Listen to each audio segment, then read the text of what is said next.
Bom, vamos lá. Hoje nós vamos abordar o tema avaliação de desempenho por competência.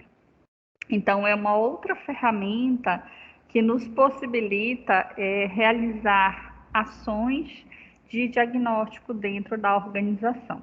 Então, nós já falamos sobre clima organizacional, já falamos sobre cultura organizacional. Na última aula a gente falou sobre o diagnóstico organizacional e hoje nós vamos falar sobre o processo de avaliação de desempenho. Então, essas 4 ferramentas que a gente está vendo, elas são, na verdade, ferramentas que se interrelacionam e que, de alguma forma, elas estão uma ligada à outra, fornecendo informações ou subsídios para que a gente possa, então, realizar as nossas intervenções dentro do processo da psicologia organizacional.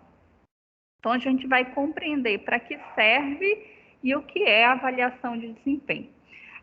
Nós vamos falar em específico da avaliação de desempenho por competências, que permite o acompanhamento da atuação do colaborador dentro de uma organização. Então, como o próprio nome sugere, desempenho é a gente avaliar o desempenho daquele colaborador ali dentro daquela organização. Então, o que a gente utiliza hoje dentro das organizações é o modelo onde a gente fala avaliação de desempenho por competência. Vocês podem também encontrar somente a avaliação de desempenho, mas é um modelo mais antigo que está em desuso. As organizações hoje elas estão trabalhando avaliação de desempenho que avalia a competência. Então, entendendo a competência como um conjunto de conhecimentos, habilidades e atitudes. Então, o que no passado, por exemplo, dentro de uma avaliação de desempenho, a organização avaliava tipo horário de trabalho, assiduidade, hoje em avaliação de competências, ela não está mais, por exemplo, verificando a assiduidade dentro de um trabalho, ela está verificando o impacto dessa assiduidade dentro do trabalho dessa pessoa, ela está produzindo, ela está dando ali algum tipo de resultado. Então, o olhar é que se modifica, mas a forma de avaliar ainda é a mesma estrutura, mas o que vai inserir hoje dentro desse processo de avaliação é esta competência. Então, se amplia um pouco mais o que exatamente a gente vai entender enquanto desempenho de uma pessoa dentro de uma organização. Então, a gente faz a avaliação de desempenho, seja em uma organização pública, seja em uma organização privada, embora a gente veja mais o processo de avaliação de desempenho dentro das organizações privadas, tá? Os processos de gestão de pessoas dentro da área pública, eles ocorrem de uma outra forma, não que não exista, existe, mas as peculiaridades são um pouquinho diferentes. Então, a gente vê um movimento maior dentro da empresa privada. Levando-se em conta os objetivos, a qualidade dos serviços prestados e os resultados alcançados. Ou seja, qual o objetivo do trabalho daquele colaborador, qual é a qualidade do serviço que ele realiza para a organização, que resultados ele alcança dentro daquele trabalho. Então, é avaliar o desempenho do colaborador como um todo, como é que ele está se desempenhando, quais são os resultados que ele está fornecendo para a organização e o que não, né? E o que é que precisa ser desenvolvido e o que é que precisa ser melhorado. A gente também precisa entender que uma avaliação de desempenho, ela não é um evento isolado, ela precisa ser um evento que ocorre sempre, tá? O que quer dizer isso? Que avaliar desempenho não é avaliar só lá no mês de outubro, quando a empresa, por exemplo, vai realizar a avaliação de desempenho. Ela precisa ser algo contínuo, onde o gestor precisa acompanhar esse colaborador de forma contínua, porque se ele não avalia, não está ali verificando como está o desempenho daquele colaborador ao longo do ano, ele não vai ter subsídios para quando chegar o momento da avaliação no mês de outubro, por exemplo, para estar fornecendo feedback àquele colaborador. Então, é neste contexto onde a gente precisa despertar no gestor daquela organização o hábito de estar avaliando o seu colaborador, de estar anotando como é que está esse desempenho de uma forma contínua. Então, vamos só relembrar o conceito de competência, que nós já conversamos, já falamos sobre isso, mas é importante a gente rever o conceito para que a gente não esqueça, né, o que quer dizer competência, o que isso tem a ver com a avaliação do desempenho. Então, a gente já falou em aulas passadas que a competência ela é um conjunto de conhecimentos, habilidades e atitudes necessários ao desempenho das funções dos servidores ou colaboradores, visando ao alcance dos objetivos da organização. Ou seja, qual o conjunto de conhecimentos aquela pessoa para o desenvolvimento daquela atividade possui todos os conhecimentos necessários naquela atividade que ela desenvolve dentro da nossa organização? As habilidades, ou seja, o saber fazer dela, também estão todos ok? Ou tem algo naquela prática que ele realiza que não está ok, que ele precisa desenvolver? E as atitudes, né? O que tem a ver com as questões comportamentais dele? Estão tudo ok? Né? Ou tem algo que precisa ser desenvolvido? Então, quando a gente fala em conhecimento, a gente está falando em conhecimento técnico, tecnicamente, para o desempenho daquela função. Ele sabe tudo, né? Digamos, vamos pensar aqui. Você, enquanto psicólogo organizacional, você está sendo avaliado tecnicamente, né? Enquanto conhecimentos técnicos, quando o teu gestor for lhe avaliar, né? Ele vai verificar se tecnicamente você tem todos os conhecimentos para realizar aquela atividade, aquela função de psicólogo organizacional.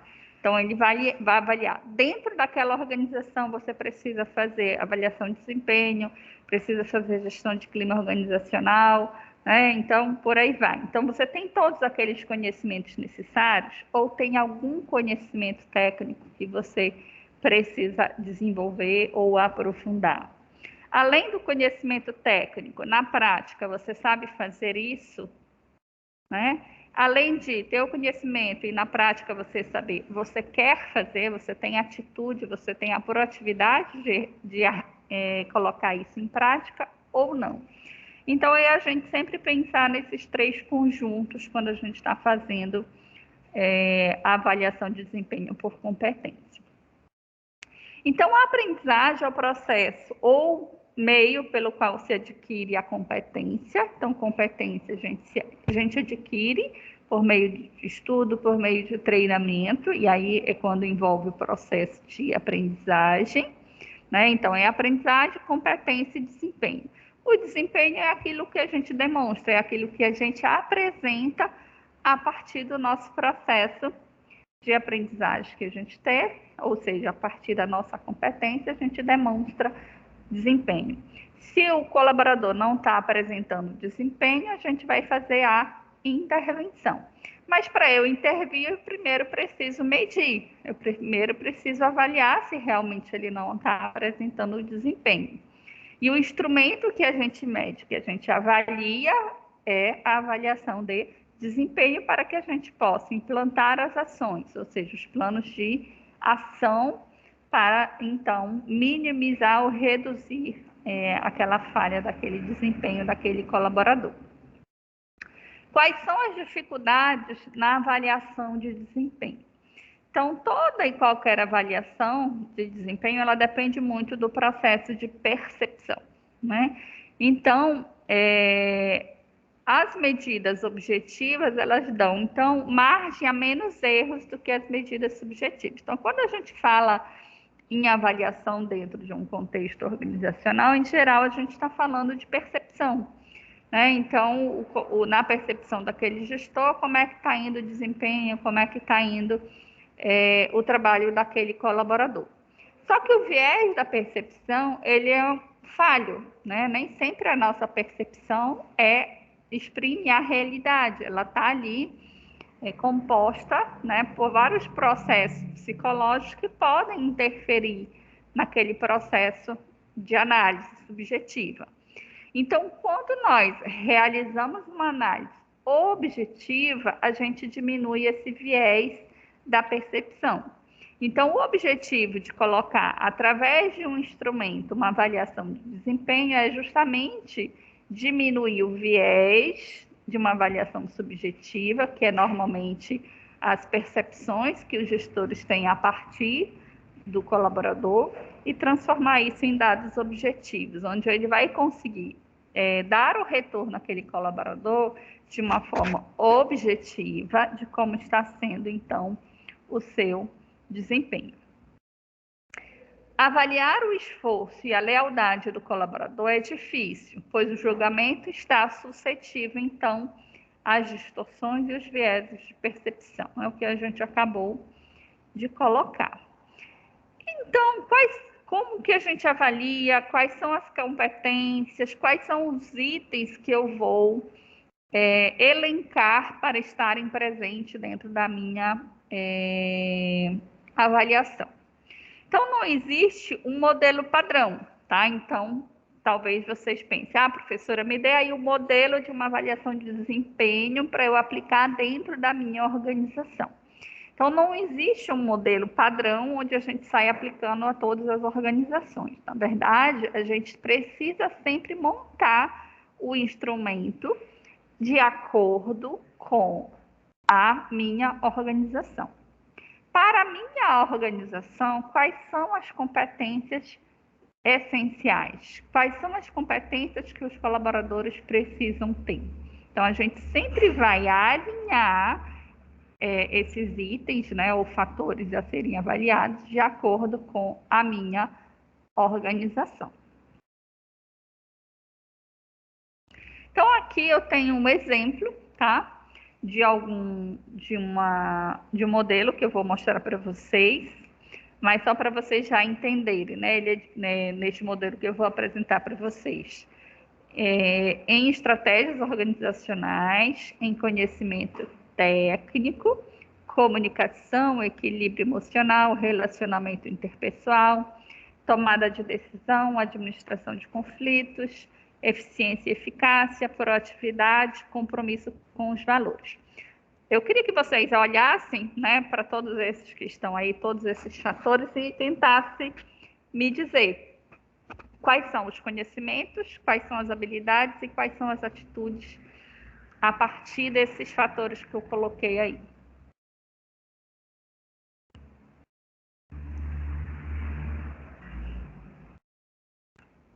Vamos lá, pessoal aqui do presencial e o pessoal aí do online.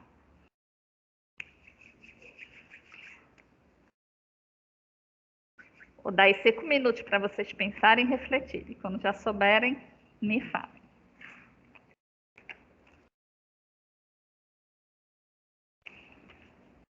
Só para ver se vocês estão prestando atenção.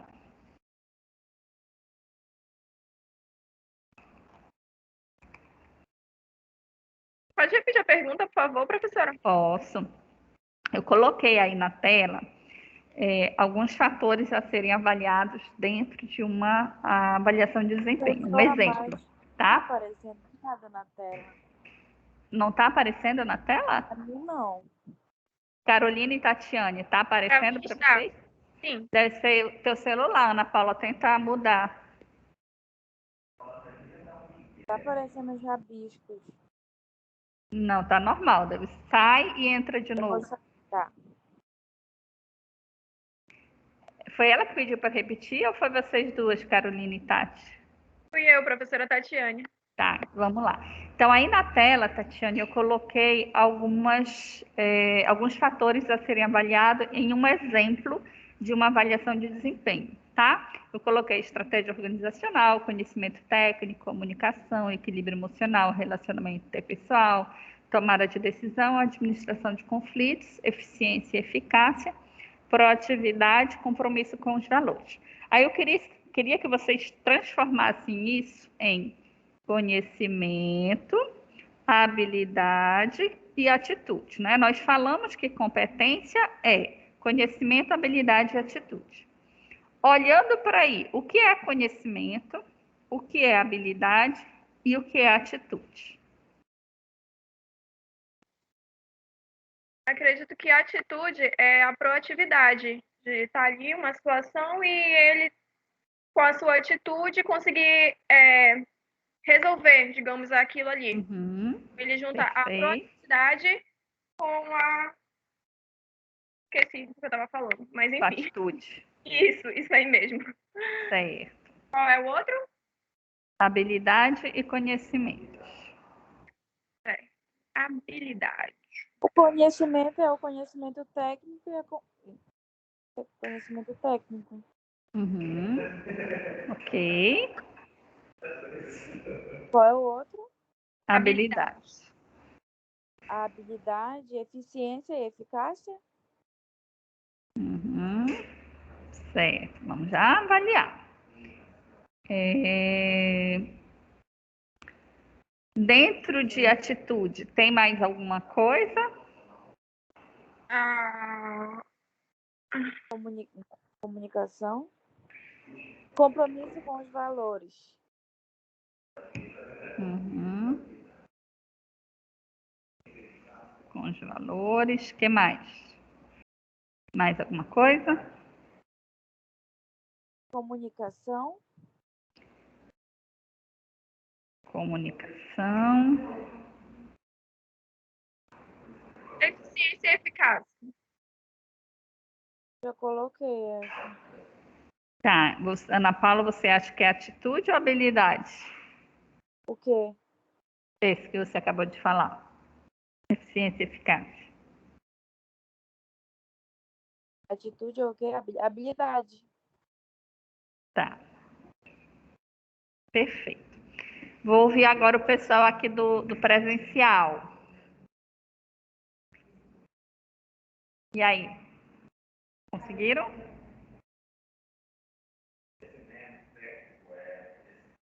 Conhecimento técnico é conhecimento, ok. Bateu com o que as meninas do, do online falaram, perfeito.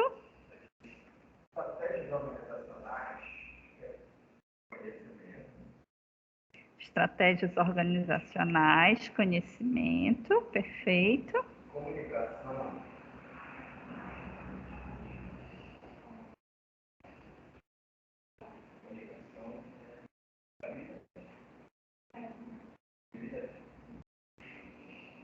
Habilidade.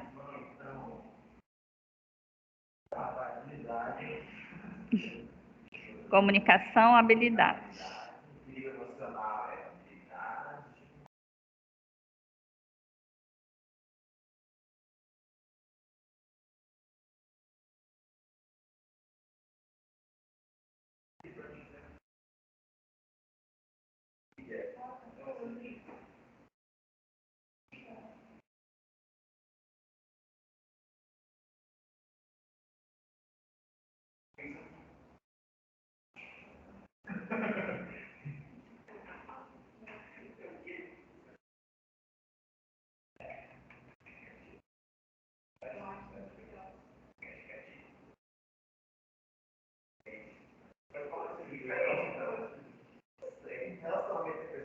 Relacionamento interpessoal.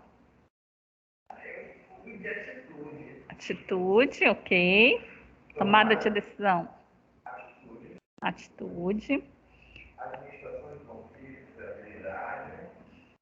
Por que não atitude?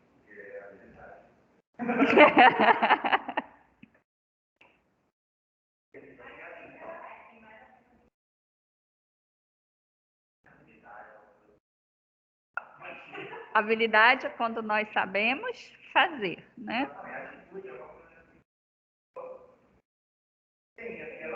Uhum. Uhum. Ela quer fazer.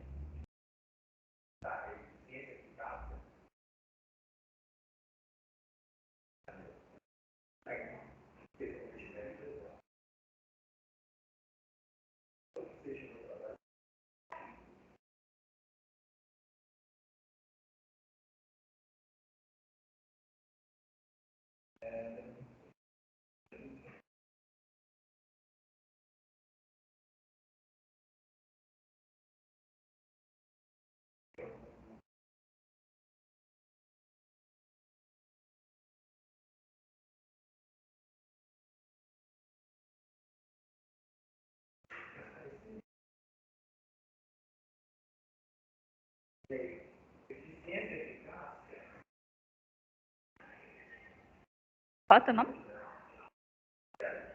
Habilidade. As meninas do online também colocaram como habilidade. Porque assim, quando a gente fala em eficiência e eficácia, a gente está falando de um resultado, não é? É a expressão exatamente do desempenho, tá? Ele é uma habilidade, porque assim, o que é a habilidade? É o nosso saber fazer, né? Então, é o resultado do trabalho daquilo que vem do meu conhecimento e dessa prática de eu saber fazer vai exprimir essa eficiência e essa eficácia do meu trabalho. Então, não é um conhecimento, já é o resultado de um conhecimento, que envolve o meu conhecimento técnico e essa prática do saber fazer, tá? Proatividade, vocês colocaram também como?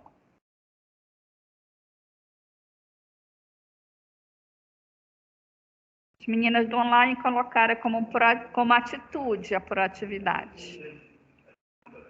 Atitude, perfeito, né? Atitude, nós falamos que é o nosso querer fazer, né? Então, na verdade, quando a gente fala em competências, a gente acaba, em alguns momentos, fazendo essa separação para a gente entender cada conceito, né? Conhecimento, habilidade e atitude. Mas quando a gente fala em competência, a gente diz que a competência é a junção dos três, né? Não adianta eu só ter conhecimento, mas eu não saber fazer e eu não querer fazer, né? Então, eu preciso das três coisas unidas. E às vezes eu não sei fazer porque eu não tenho conhecimento. Então, em algumas coisas que eu não tenho conhecimento, eu vou ter que adquirir primeiro esse conhecimento para depois eu saber fazer, né? E colocar em prática. Agora, as questões comportamentais, que envolvem as questões de atitude, não é que a gente vai ensinar atitude, mas elas podem ser refletidas, né? Elas podem ser, sim, desenvolvidas a partir de um treinamento, não no sentido que eu vou ensinar aquilo para aquela pessoa, mas que aquilo pode ser despertado dentro de um treinamento, dentro de uma reflexão, tá? Então, é só para a gente entender que não quer dizer que elas são sempre separadas. Na verdade, são três coisas que precisam andar juntas e que, às vezes, a falta de uma coisa, né? A falta de expressão da competência é porque em algum desses âmbitos, ou conhecimento, ou atitude, ou habilidade, a pessoa precisa ser, de alguma forma, desenvolvida, tá? Então, quando a gente fala de equilíbrio emocional, a gente fala de relacionamento interpessoal, de tomada de decisão, administração de conflitos e compromisso, né? A gente está sim falando de atitudes, mas em alguns momentos essa atitude também pode não acontecer por falta de uma habilidade, que é uma falta de um conhecimento, tá? Então, por exemplo, às vezes eu não tenho, eu não sei administrar conflitos, né? É uma atitude? Também mas que também pode sim ser adquirida através de um conhecimento e de uma prática de eu querer realizar aquilo, né? Que se transforma então em atitudes, tá bom? Deu para entender, gente? Ok. Então, quando a gente vai montar a nossa avaliação dentro daquela nossa organização, a gente sempre precisa estar alinhado, né? Quais são os objetivos estratégicos da organização, o que é que a organização deseja dos seus colaboradores e transformar isso em fatores a serem avaliados. Então, a gente não pode ir para a internet, eu vou colocar tal fator porque eu acho legal, está todo mundo fazendo. Mas se não tem nada a ver com a minha organização, não faz sentido eu avaliar aquele fator, tá? Então, é isso, né? A gente não pode pegar um modelo engessado e aplicar dentro da nossa organização. A gente sempre vai pensar naqueles fatores que farão sentido serem avaliados naquela minha organização. Então, os objetivos, né, de uma avaliação de desempenho. Identificar os pontos de melhoria, um dos principais objetivos, ou seja, a gente verificar o que cada colaborador precisa desenvolver ou aprimorar. Facilitar o diálogo entre o colaborador e seu líder, né? Ou seja, melhorar esse processo de relacionamento, essa aproximação, esse feedback, essa retroalimentação entre o gestor e o seu colaborador. Então, as organizações que trabalham com avaliação de desempenho, elas acabam promovendo esta aproximação, consequentemente melhorando este relacionamento.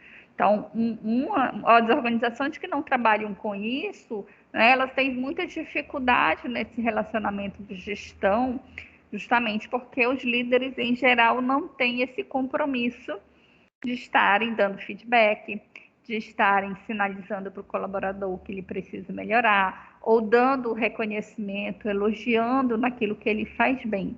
E quando ela trabalha nesse modelo de avaliação de desempenho, isso já acaba sendo uma prática, não só de avaliar para melhorar, mas também de estar dando feedback positivo a esse colaborador naquilo que ele faz bem. Incentivar o desenvolvimento profissional e pessoal, então a organização trabalha com isso, ela está de alguma forma realizando este incentivo, né? Ou seja, colocando como algo importante cada colaborador se desenvolver, importante tanto para a organização quanto para o desenvolvimento dele mesmo. Dar oportunidade para conhecer o que os gestores esperam e pensam do desempenho do colaborador através de feedback contínuo. E subsidiar a construção de um plano de ação para a melhoria do desempenho. Então, nós também falamos que uma avaliação de desempenho, ela também é um instrumento para treinamentos e desenvolvimentos. Então, são coisas que podem andar juntas. Então, digamos, chega janeiro, final de ano, dezembro, dentro de uma organização, todos os gestores precisam fazer o planejamento de como será o ano seguinte. Então, dentro do planejamento estratégico da área de recursos humanos, o que esse setor irá realizar em termos de treinamento, por exemplo? Né? Aí o psicólogo vai lá, eu vou fazer um treinamento de relacionamento pessoal, de comunicação, de administração de conflitos, e aí ele monta um monte de treinamento, mas que não são ali treinamentos que efetivamente serão ou são as necessidades daqueles colaboradores para aquela organização. Ele acaba fazendo no achismo, né? Ou por modismo, o que as empresas estão fazendo, e aí eu vou fazer também. Então, são ações que elas não são eficazes.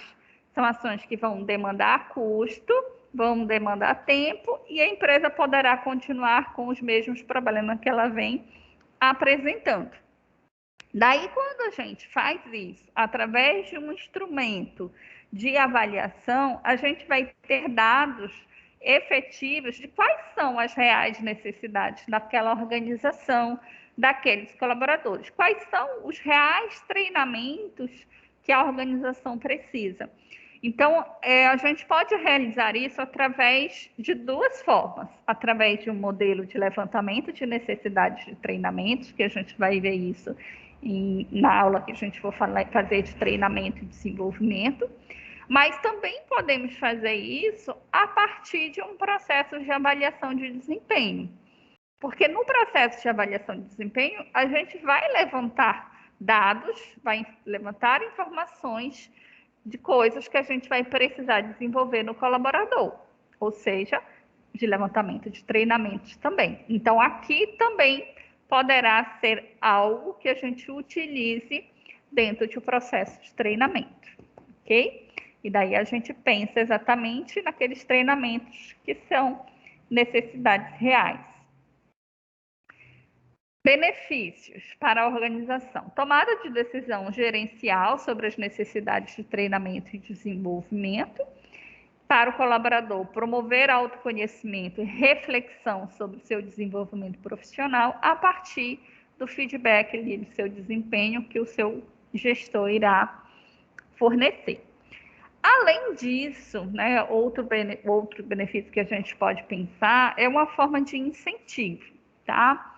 Avaliação de desempenho, algumas organizações a utilizam também como forma de fazer promoções dentro da organização para aqueles colaboradores que apresentam bom desempenho, formas de realizar recompensas, ou seja, bonificações, aumento de salário, também são utilizados a partir da avaliação de desempenho, aqueles colaboradores que apresentam melhores desempenho, então são remunerados a partir disso, ou subsídios para treinamento. Então, é uma ferramenta ampla que a gente pode utilizar a partir de várias vertentes, dependendo daquilo que eu poderei utilizar dentro da minha organização. Então, organizações maiores, organizações que trabalham na perspectiva de avaliar por desempenho, remunerar por desempenho, na verdade, a gente consegue, então, fazer remunerações a partir de avaliação de desempenho. Mas tem organizações menores que não trabalham com esse tipo de coisa, porque ela não tem recurso financeiro para isso. Mas nem por isso a gente precisa deixar de avaliar um desempenho, porque a empresa não vai fazer remuneração por desempenho. A gente pode utilizar isso como instrumento para treinamento e desenvolvimento. Então, sempre a gente vai pensar e alinhar as nossas ações dependendo da minha organização, tá? Mas que não seja motivo para eu não fazer. Então, sempre a gente vai ajustando de acordo com aquilo que é possível. E promover maior interação do servidor e colaborador com o seu gestor. Vamos falar agora dos tipos de avaliação de desempenho. Então, nós temos o modelo da autoavaliação. O que é a autoavaliação? Onde aquele próprio colaborador, ele se autoavalia. Então, ele recebe a sua ficha e ele realiza uma autoavaliação das suas competências. Tem vantagens e desvantagens, né? Então, alguns colaboradores vão realizar dentro da realidade, mas tem alguns colaboradores, por exemplo, aquelas pessoas que têm um ego super valorizado, elas vão se dar 10 em tudo, por exemplo, e talvez não condiza 100% com a realidade. Então, a gente sempre tem vantagens e desvantagens em qualquer modelo de avaliação de desempenho. E aí a gente vai sempre pensar naquilo que é mais viável para a minha organização, qual o modelo mais adequado, e também dentro da minha perspectiva enquanto psicólogo daquela organização, qual modelo eu considero mais efetivo para ser utilizado dentro da minha organização. A autoavaliação, em geral, as organizações não utilizam só ela, elas utilizam ela e mais um outro modelo. Então, ela acaba sendo uma segunda opção. Então, por exemplo, vou falar agora aqui do segundo modelo, só para vocês já entenderem. A avaliação de 90 graus é um modelo muito utilizado. O que é esse modelo? Onde o gestor avalia o seu colaborador. Então, quando a gente fala em 90 graus, a gente está falando só de um lado de avaliação. Eu sou gestor, né, e o meu colaborador. Então, eu avalio o meu colaborador. Então, é 90 graus. Então, algumas organizações, elas aliam, né?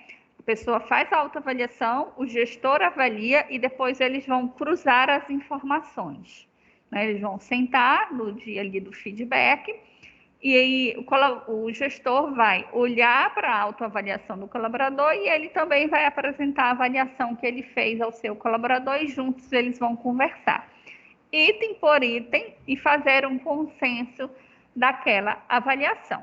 E juntos irão construir o plano de ação, ou seja, das ações que irão ser realizadas para a melhoria daquele desempenho. Então, em geral, as organizações, elas aliam a autoavaliação e mais um outro modelo, tá? Como, por exemplo, o da avaliação de 90 graus. Neste modelo de 90 graus, quais são as desvantagens? Né? Possibilidade de avaliações parciais que envolvam questões pessoais entre os envolvidos. Então, neste modelo, às vezes, dá muita insatisfação, porque o colaborador também quer avaliar o seu líder. Então, este modelo ele é mais indicado para cargos operacionais. Então, cargos de gestão de fábrica, né? Aqueles cargos que a gente diz mais simples, que envolvem os níveis fundamentais, por exemplo, se utiliza mais este modelo. Mas se a gente vai para aqueles níveis mais táticos e estratégicos, em geral, eles já não gostam desse modelo. Aí a gente enfrenta resistência dos próprios colaboradores, ok? Deu para entender, gente, esse modelo?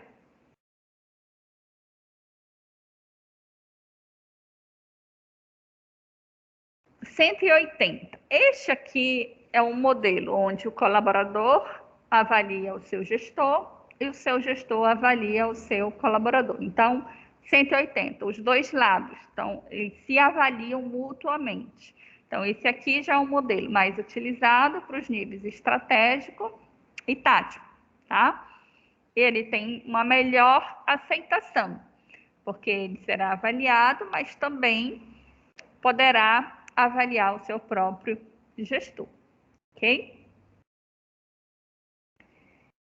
Temos também a avaliação de desempenho, chamada como avaliação de 360 graus. Essa aqui é um modelo mais complexo, não é tão fácil de ser aplicado, principalmente quando a organização é muito grande, tá? É um processo participativo e tende a amenizar a postura reativa do avaliado, promove um feedback de todos os envolvidos no processo. O resultado é visto pelo avaliado como objetivo e orientador.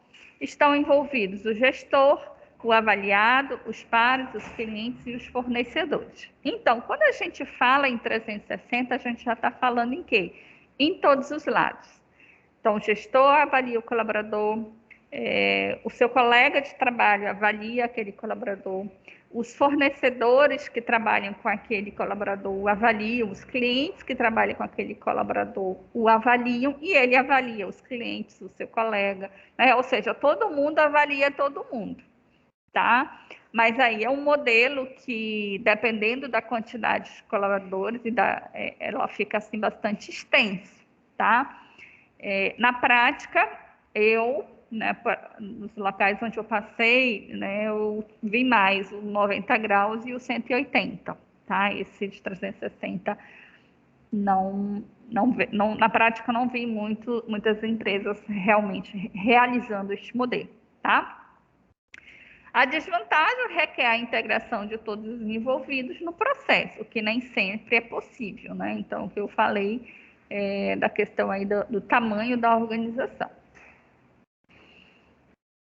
Bom, para chegarem ao feedback, os membros da equipe preenchem um questionário específico que descreve os comportamentos da liderança, considerados essenciais pela organização. Os resultados são confidenciais. A garantia de anonimato é uma maneira de garantir que o colaborador participe com sinceridade.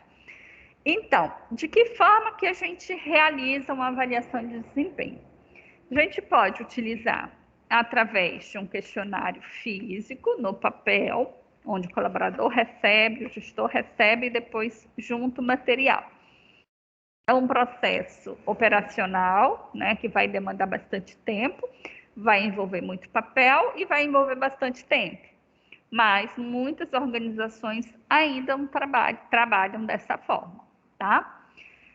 Organizações maiores, que já têm área de TI, né, ou já tem mais recursos, elas utilizam software, tem software que a gente pode fazer a compra ou pagar uma assinatura para realizar o processo de avaliação de desempenho, ou a gente pode contratar uma consultoria para fazer isso para a nossa organização, ou o próprio setor de informática pode transformar esse questionário, né, físico de modelo de papel e um questionário eletrônico, onde o gestor faz essa avaliação pelo colaborador de forma informatizada. Esse colaborador também entra nesse mesmo sistema e faz lá a sua autoavaliação.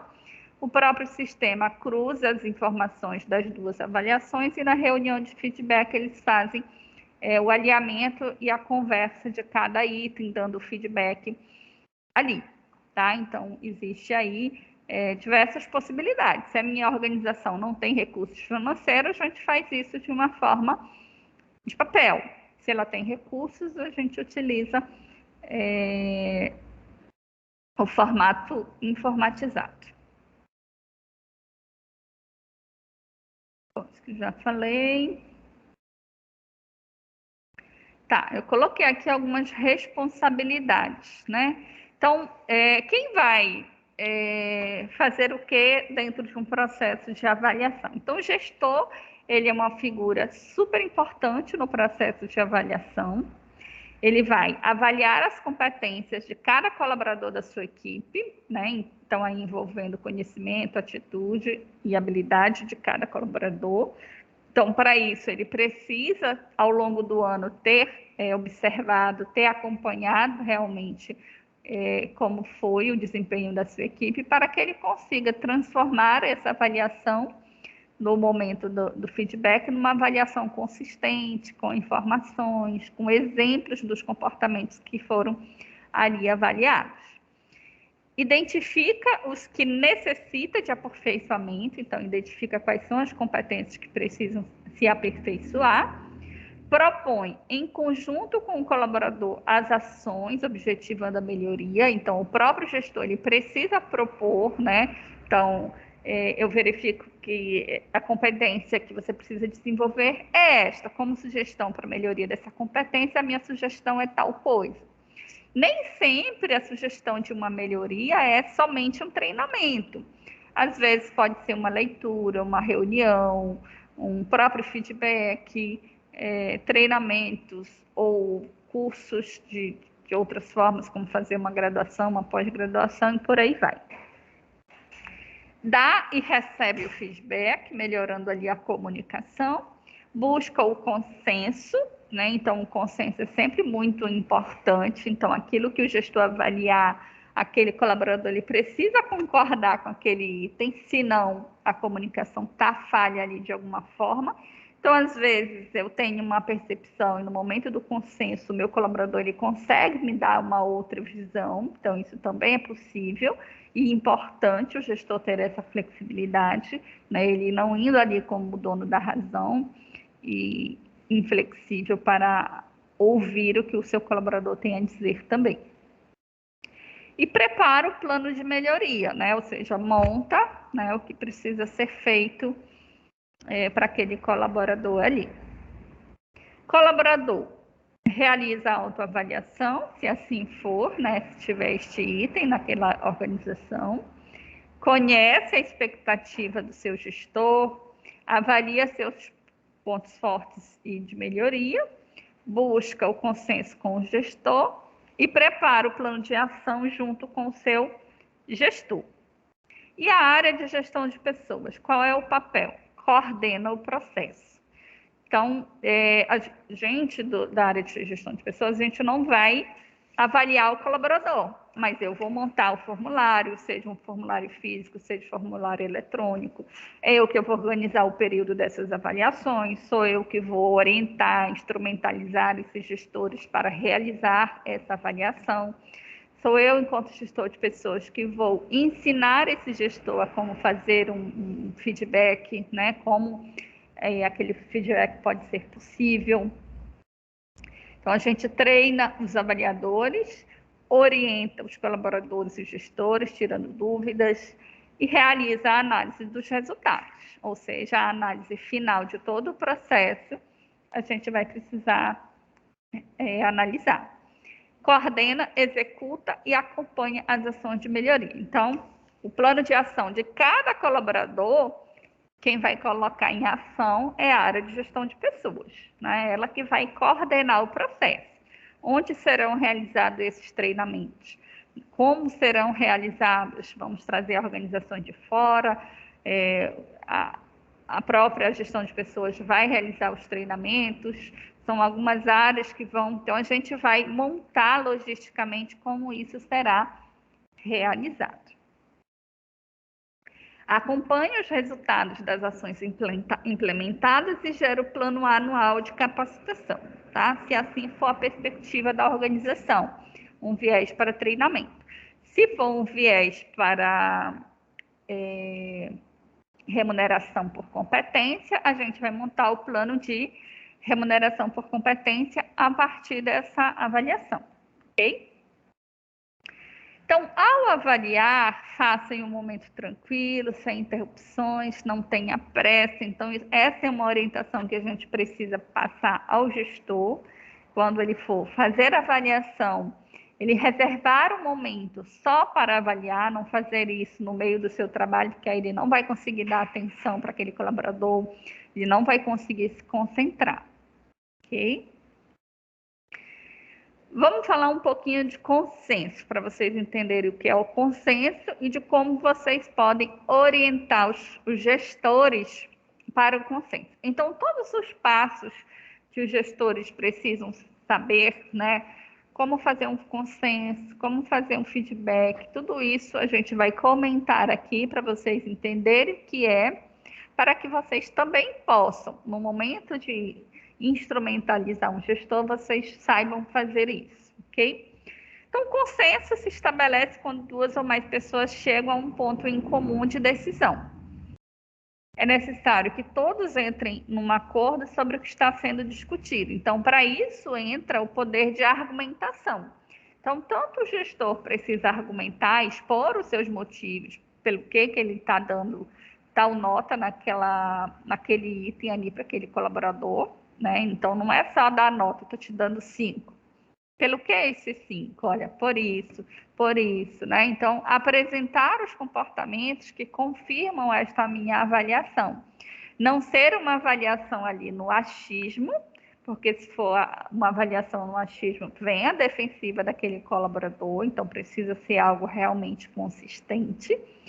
E depois a gente vai precisar consensuar, né? Ou seja, esse meu colaborador, se ele entender aquilo que eu estou apresentando, ele vai concordar ou não, tá? Ele também vai vir com os seus contra-argumentos.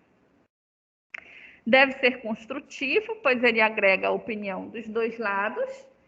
E só é possível dizer que se chegou a um consenso quando as ideias estiverem pacificadas, tá? Se não tiver pacificado, não é consenso. Logo, o consenso deverá ser feito com o feedback, onde o gestor sinaliza o porquê está dando aquela nota, expondo os motivos e ouvindo do servidor ou colaborador o porquê ele está se dando tal nota, né? Após ambos expor os seus motivos, deverão, então, chegar a um consenso, ou seja, a nota final. Então, digamos, eu dei 5, o colaborador se deu 6, né? Quanto é que vai ficar essa nota final ali naquele item para aquele colaborador? A gente vai ter que entrar em consenso, ok? Bom, o feedback, vamos falar um pouquinho sobre o que é o feedback. Então, é a revelação da sua percepção, como o comportamento do outro está afetando a você, as outras pessoas, a equipe, ao bom andamento dos trabalhos e à organização.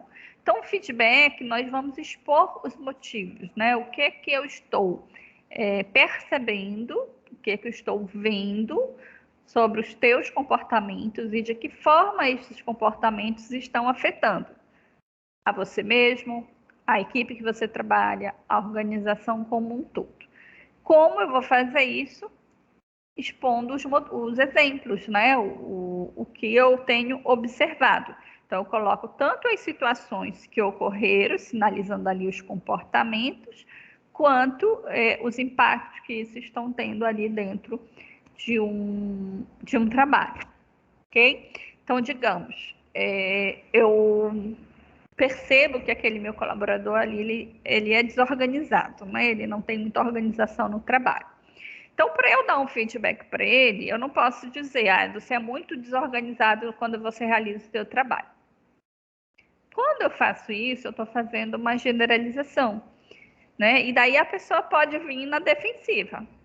Então, quer dizer que eu sou desorganizado? Né? Então, ela vai encarar como algo da personalidade dela, como se ela só fosse desorganizada ou que ela fosse sempre desorganizada. Mas quando eu vou sinalizar um feedback de uma forma pontual, né, de uma forma que a gente diz que é mais assertiva ou mais construtiva, eu digo, fulano, eu tenho observado que em alguns momentos, né, você tem apresentado uma desorganização no seu trabalho, que tem afetado a equipe. Então, por exemplo, né, naquele dia daquela ação que você precisava organizar os documentos em ordem alfabética, você juntou tudo na caixa, né, e daí acarretou o atraso na hora de procurar os documentos, então atrasando ali o trabalho da equipe. Então, a gente conseguindo dar o exemplo das situações onde ele consiga ver que ele foi desorganizado, ele vai encarar isso como uma verdade e não vai ser na defensiva. E também não vai entender como uma generalização. Ele vai entender os momentos que ele apresentou aquela desorganização e de que forma isso tem impactado, né? Então, todos os momentos que eu percebi desorganização e que atrapalharam, eu preciso estar pontuando para que essa pessoa perceba aquele feedback que eu estou sinalizando. Então, a competência máxima numa situação de feedback ocorre no momento em que, ao dar o feedback para o meu colaborador, eu me torno consciente de que ele também é útil para mim, tá? Então, isso também é importante, né? Esse retorno desse feedback de como ele é útil para esse gestor. Feedback positivo, então ele gera oportunidade de desenvolvimento, processo de ajuda e estímulo para a mudança de comportamento. Então, o objetivo de um feedback não é deixar a pessoa triste, e sim é fazer com que ela reflita sobre aquilo para que ela possa melhorar. É uma via de mão dupla. Transmissor e receptor precisam estar abertos e flexíveis à mudança. Deve ser honesto, direto e específico.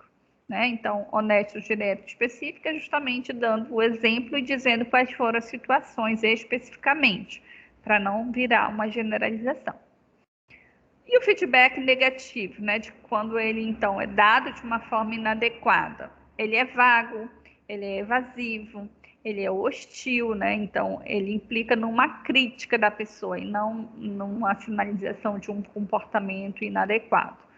Cria mágoa do colaborador e ele acaba sendo destrutivo. Você é muito desorganizado, né? Então, isso acaba sendo algo vago, não estou especificando, estou generalizando, né? E isso não vai fazer com que a pessoa reflita sobre a possibilidade de mudança. Então, a gente diz que é um feedback negativo, né? Porque ele não teve ali uma especificação, não vai gerar reflexão. Então, também não vai gerar mudança de comportamento. Mesmo o feedback positivo, a gente não tem garantia de uma mudança de comportamento, o que dirá num feedback negativo. Critérios. Para tornar-se um processo útil, o feedback precisa, tanto quanto possível, ser descritivo ao invés de avaliativo. Então, descritivo é específico ao invés de geral e compatível com as necessidades do emissor e receptor. Então, descritivo, né? Quando não há julgamento, reduz a necessidade do outro reagir defensivamente. Então, descritivo é quando eu descrevo a situação, eu dou o exemplo. Específico, né? Quando a gente não dá indireto, a gente fala claramente o que precisa ser falado. Compatível com as necessidades, deve satisfazer as necessidades de ambos. Não se deve usar oportunidade para desabafar, tá? Dirigido para comportamentos que o receptor possa modificar, né? Ou seja, que algo que realmente ele possa reconhecer e também verificar naquilo que esteja sob o seu controle a mudança. Por que é difícil receber feedback, né? Aceitação de ineficiências, nós temos dificuldade de aceitar quais são as nossas dificuldades, nós temos isso, né? Articulação de defesas, então, em geral, a gente não está disposto a ouvir, a gente tende a se justificar, se explicar, se defender. Então, isso acaba sendo algumas questões que atrapalham os processos de feedback. Nós temos muita tendência de justificar as nossas ações, né? Então, é algo também cultural, nós não temos hábito, né, de receber feedbacks, né? Aqui no Brasil a gente leva muito para o lado pessoal, né? Como se a pessoa estivesse dizendo que eu não sou uma boa pessoa, que eu sou uma pessoa má, e aí a gente fica magoado. Então, culturalmente, nós não temos muito esse hábito do feedback, mas é algo importante e dentro das organizações algo que a gente precisa colocar na estrutura daquela organização para que os processos de relacionamento, os processos da organização realmente melhorem. Por que é difícil dar feedback, né? Porque, em geral, a gente tende a desabafar, em geral... O que é que vocês estão rindo aí? Aí vocês usam a mesma caixa de máscara? Hã?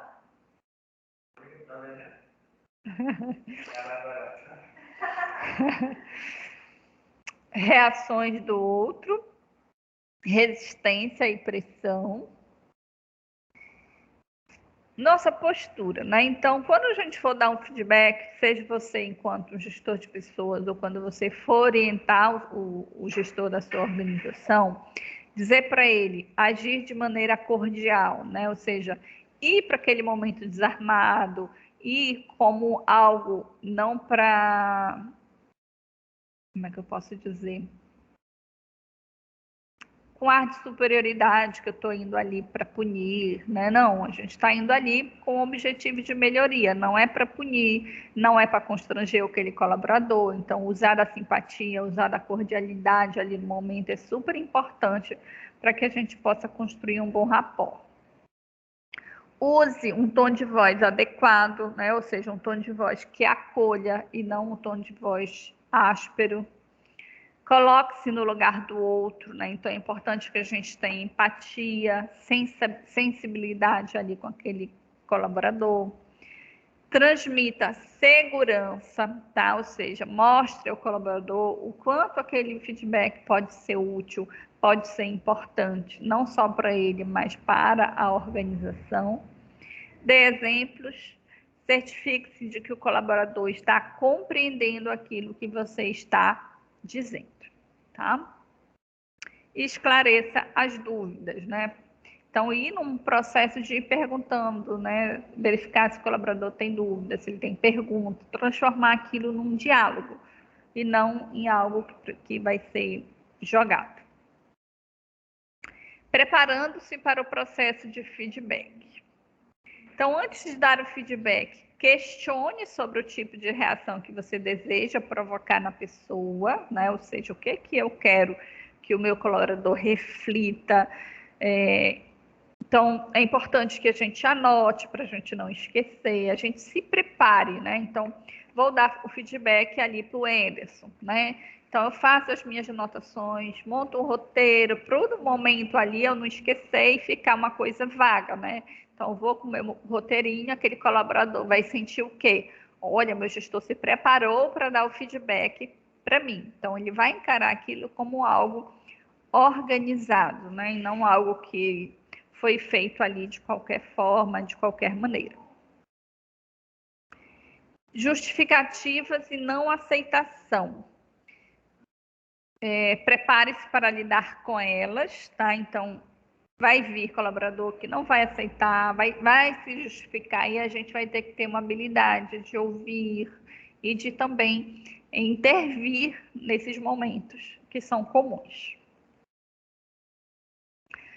Ao receber feedback, tu pode pedir para o rapaz trazer a caixa, que eu vou já passar um vídeo. Por favor. Hã? Não entendi. uma caixa de som, porque eu vou passar um vídeo. Aí. Bom, ao receber feedback, então, geralmente as pessoas demonstram reações como rejeição, surpresa, né? Como se ela desconhecesse ali aquilo que a gente vai estar dizendo para ela. Raiva, então, o feedback leva a pessoa a ter sentimentos de raiva. Racionalização, então, busca dos motivos no ambiente externo para justificar o feedback. Então, a gente faz isso, né? A gente racionaliza e transforma aquilo numa justificativa, né? Ah, mas isso ocorre por isso, mas isso ocorre por isso. Faz parte dos nossos processos. E depois vem a aceitação. Então, quando a pessoa vai por esse estágio, né? Aqui ela já está menos resistente e consegue refletir sobre uma possível mudança de comportamento. Então, em geral, né, vem nessa cadeia, né, em geral a gente expressa primeiro rejeição, depois raiva, depois racionaliza e depois a gente aceita, tá? Então, é importante que a gente conheça para que a gente possa entender que isso é um processo que ocorre com a maioria de nós. Então, o feedback, ele leva a mudança de comportamento e aprimoramento constante de competências. Então, essa é a importância de um feedback. Bom, eu vou passar agora um vídeo para vocês que vai complementar sobre essa postura de feedback, né, o viés cultural que nós temos aqui do Brasil de não dar feedback, para a gente reflita um pouquinho sobre isso. Deixa eu só chegar aqui a caixa de som.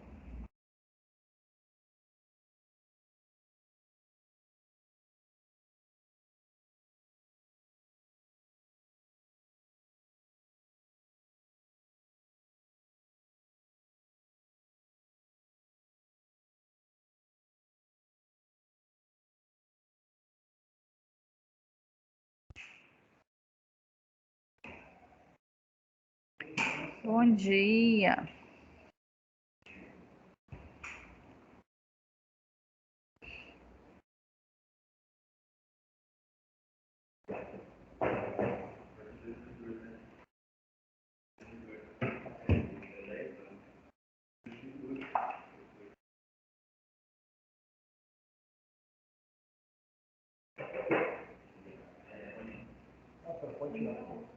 Pode.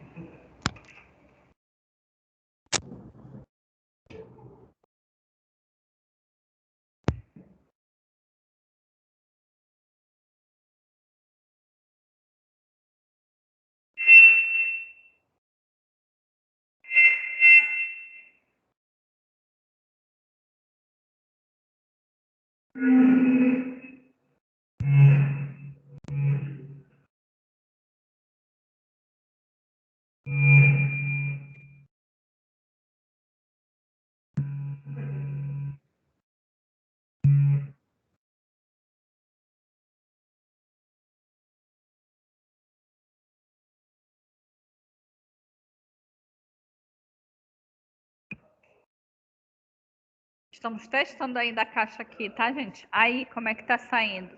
Saindo o áudio?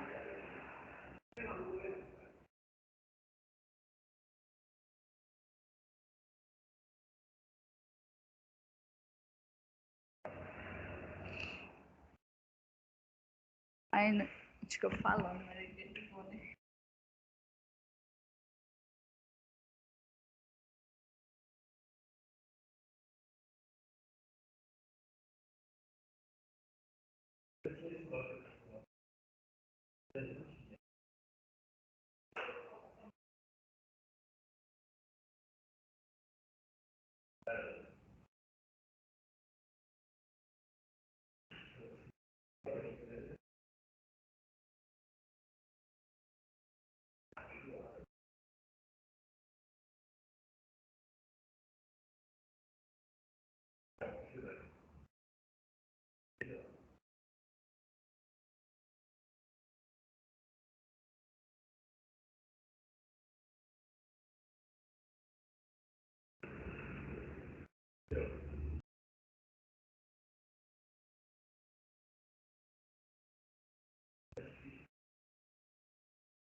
Gente, vocês conseguem me ouvir? Alguém pode responder, por favor?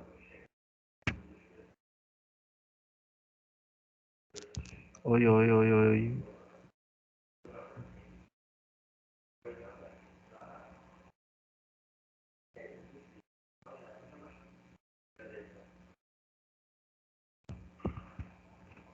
Oi, oi. Vocês conseguem me ouvir? Alguém tá me ouvindo?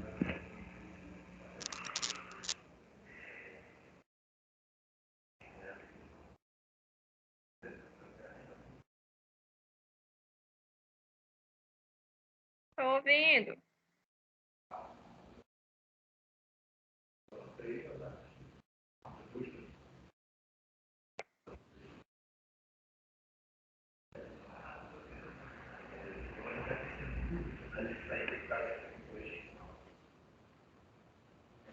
De pessoas no Brasil é a própria cultura brasileira. Ver? Nela, não há muito espaço para avaliações, que são sempre tidas como críticas e misturam ação e pessoa.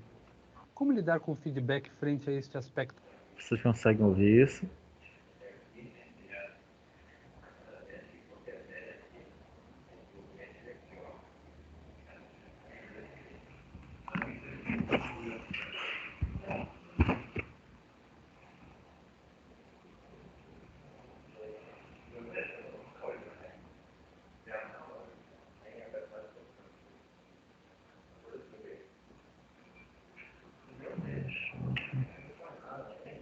Opa, desculpa, professora.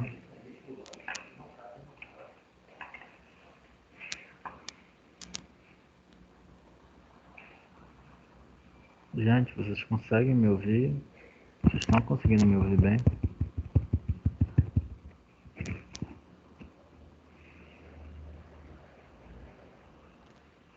Sim, eu tô ouvindo. Ah, então tá ótimo. Tu consegue me responder se tu tá ouvindo o vídeo que eu vou colocar agora, o quê? Sim, o vídeo também dá pra escutar. Com Samantha Tá certo. Professora? Obrigada. Lucchini, consultor e coach especializado em comportamento humano, e conversaremos sobre o feedback no contexto da cultura brasileira e das organizações públicas. Este é mais um Conversações.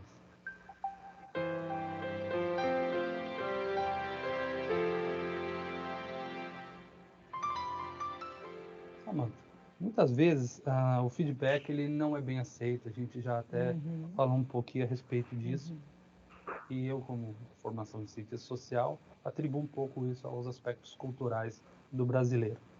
A gente não tem muita facilidade de lidar com a avaliação, principalmente quando são externadas por terceiros e isso se tornam públicas. Como que lidar com essas frustrações e com a má recepção no feedback dentro desse contexto cultural? Você tem razão, Tiago, quando você fala que a cultura brasileira, em geral a cultura latina, faz uma associação entre avaliação e aprovação social.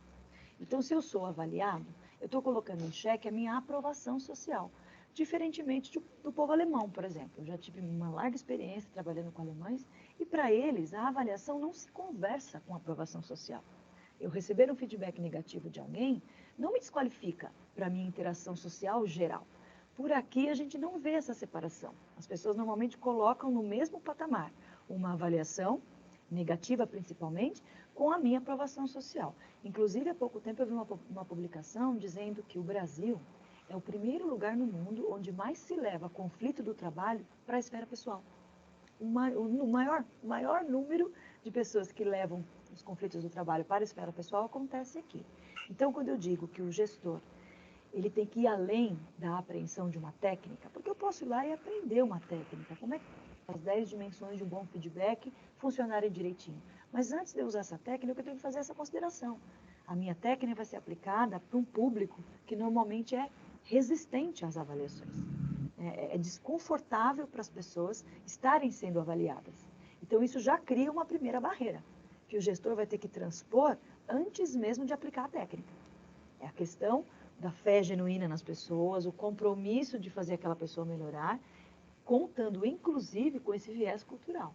Então, aí sim, o método tem que ser forte, bem consolidado, para que ele possa fazer essa distinção. Ok, eu estou pontuando um comportamento negativo seu, não você inteiro. Né?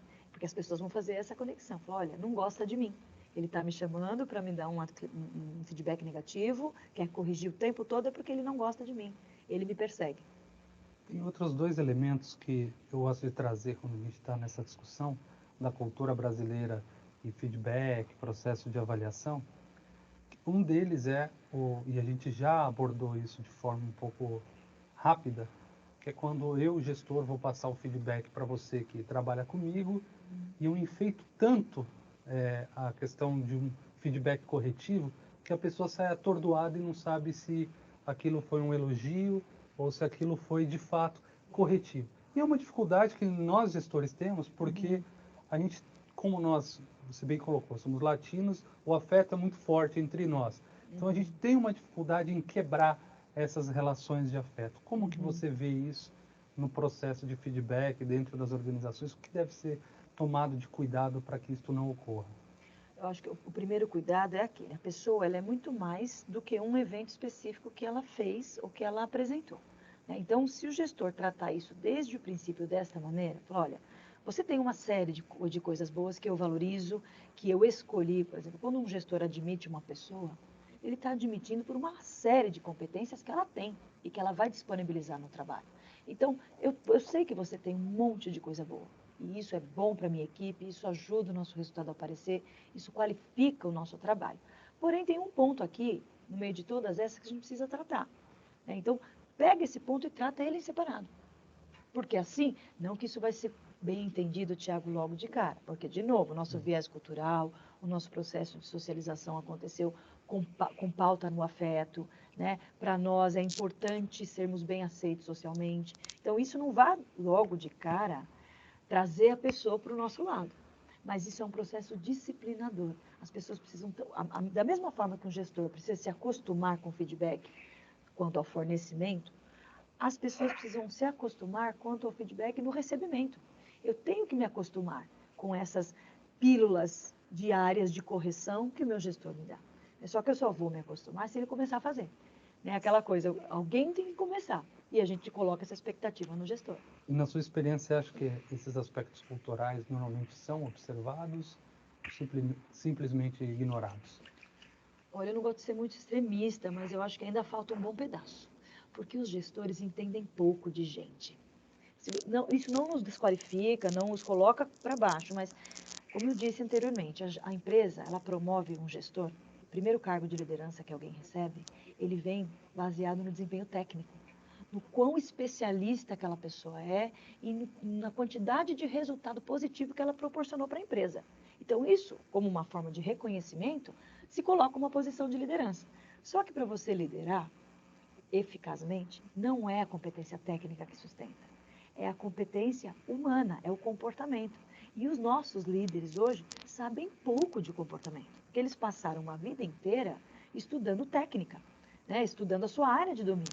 Então, pelo fato deste universo comportamental ser ainda desconhecido em boa parte, talvez ele nem consiga fazer esta conexão.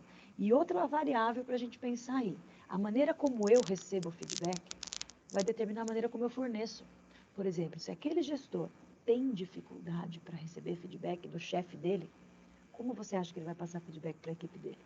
Com certeza haverá uma contaminação aí, né? A maneira como eu recebo os meus feedbacks, como eu lido com feedback negativo, infelizmente condiciona a maneira como eu forneço feedbacks negativos para a minha equipe também. Nós estamos num ambiente público. No ambiente público tem algumas peculiaridades, né? Nós temos servidores que são efetivos, né? E isso é colocado pelos gestores como mais um dificultador para o processo de feedback, porque não sei se é o entendimento que o feedback sempre tem que ter uma consequência punitiva ou não, mas fala-se muito que o feedback não dá certo para uma pessoa que tem uma estabilidade, que tem uma segurança. Como que você vê essa questão entre a gestão das pessoas tendo o processo de avaliação e de feedback e a estabilidade daqueles que são avaliados, essa segurança? De novo, a gente vai ter que voltar para a esfera da cultura, Tiago, porque assim, em tese, o feedback não se associaria com punição no primeiro momento. Uma punição viria, por exemplo, depois de 1, 2 ou 3 feedbacks que não tenham surtido efeito, certo? Então, você aplica um feedback corretivo, construtivo, espera um período, o resultado não veio, normalmente você coloca de novo aquele assunto em pauta, de novo o resultado não veio, aí sim você está com o precedente disponível para aplicar uma punição. Então, em tese, o feedback, na sua primeira instância, ele não se associa com punições. Só que quando a gente leva essa discussão para a esfera pública, fica muito complicado, porque certas punições não cabem, no vínculo trabalhista que as pessoas têm na indústria pública, né? Na iniciativa pública, melhor dizendo. Então, eu acho que é mais desafiador para os gestores da iniciativa pública fazer uso do feedback, porque ele vai dar quantos feedbacks? Qual é o limite para ele tratar um desempenho abaixo da média ou uma conduta inadequada, se ele não vai poder se utilizar, por exemplo, de uma medida disciplinar, que nas empresas privadas a gente tem.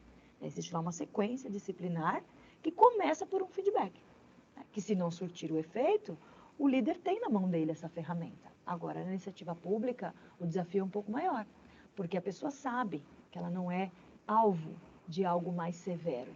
Por exemplo, a perda do emprego na iniciativa pública acontece de uma maneira completamente diferente do que acontece na privada. Então, é aí, neste setor, que eu acho que a competência do gestor tem que ser ainda maior. Caso ele queira exercer seu papel como líder, caso ele perceba a importância do feedback, é aí que ele vai ter que ser ainda mais efetivo. Porque ele vai ter que trabalhar muito mais no convencimento, na conscientização e no trabalho comportamental de fato. Exatamente. É na formação, é mudar modelo mental, porque infelizmente, Tiago, culturalmente, as pessoas estão acostumadas com punição, porque a nossa educação básica aconteceu assim.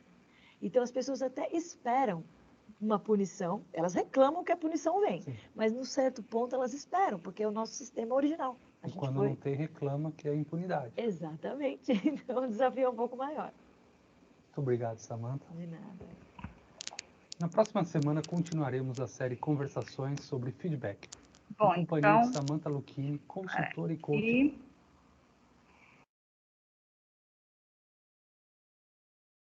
Bom, através do vídeo deu para vocês verem, né, a importância de um feedback e que ele não deve ser utilizado somente no momento de uma avaliação. É um processo contínuo, né, onde a gente vai trabalhando a conscientização e a melhoria, né, daquele comportamento através dos feedbacks, né. É algo que precisa ser modificado aí a cultura, né. Nós temos uma cultura de dificuldade de dar e receber feedback, mas é algo extremamente necessário dentro das organizações, né? Para a mudança de comportamento, a gente não pode mudar o comportamento do outro, mas o outro também não vai mudar o comportamento dele se ele não receber feedback, tá? Alguma dúvida, alguma pergunta sobre o nosso assunto de hoje? Ficou claro para vocês? Deu para compreender? Meninas aí do online, tranquilo?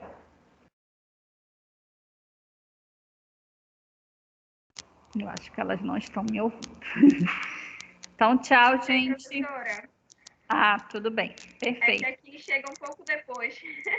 Ah, tá bom. Beleza, então. Então, até quinta-feira. Boa semana aí para vocês, viu?